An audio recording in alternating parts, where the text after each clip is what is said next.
And we turn now to one of the top Democrats on the Armed Services Committee, Rhode Island Senator Jack Reed. He is in Providence this morning.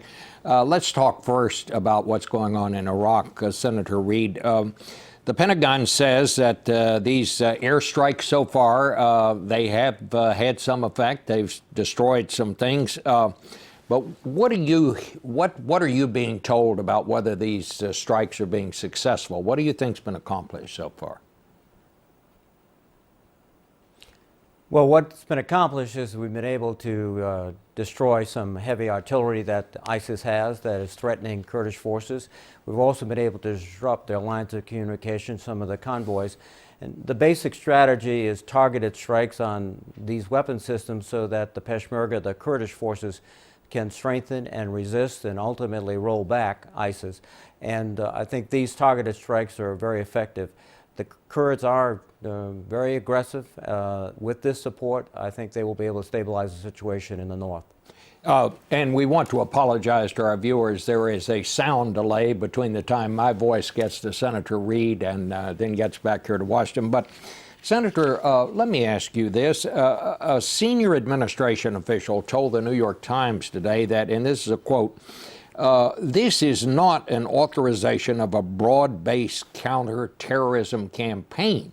Why would the administration say that? Why do they mean that?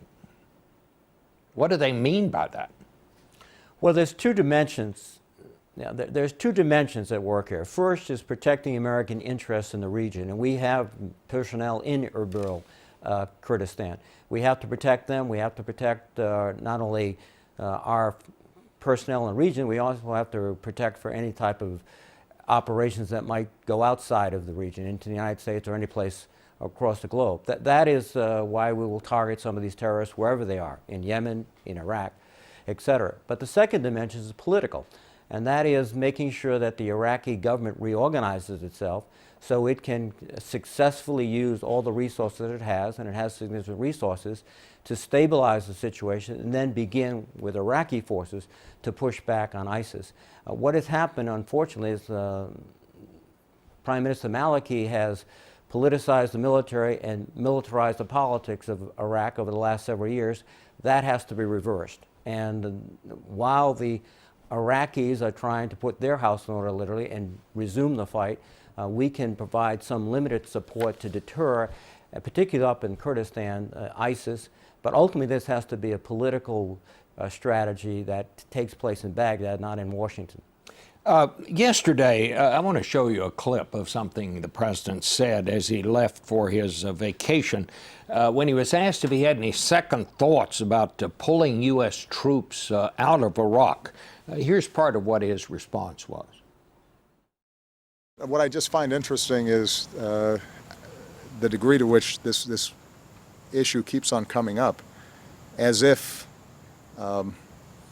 this was my decision.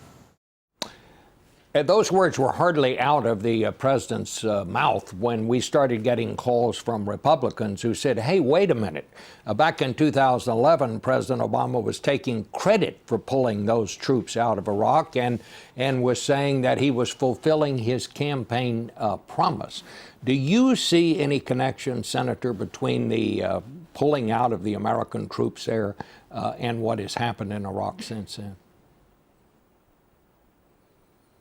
Well, first thing I think you have to recognize that the invasion of Iraq back in 2003 was, I think, a strategic miscalculation. And at the time, I opposed it because I didn't think in the long run it would contribute to long-term security. In fact, it would have long-term and detrimental consequences. We're living with those consequences today.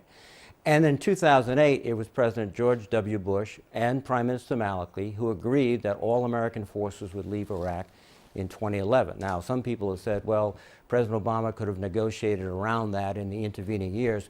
But once President Bush and President Maliki had declared that our forces, all of them, would be out, it was very difficult, although President Obama tried to have a remaining force there, training, equipping, along the lines of what we're proposing in Afghanistan. But I think once that decision was made in 2008, our troops were leaving in 2011. Has it contributed to the situation here? I think what's contributed significantly to the situation has not been our presence or lack of presence, it's been the politics of Maliki. His alienation of the Sunni community, his politicization of the military. The collapse at Mosul was not a result of lack of equipment or lack of personnel, it was leadership collapse. And so in order to put the situation right, we have to begin at the fundamental core, which is leadership in Baghdad, Iraqi leadership, which will work together in a unified way to defend and protect their country and defeat ISIS. All right. Senator, thank you so much for joining us this morning.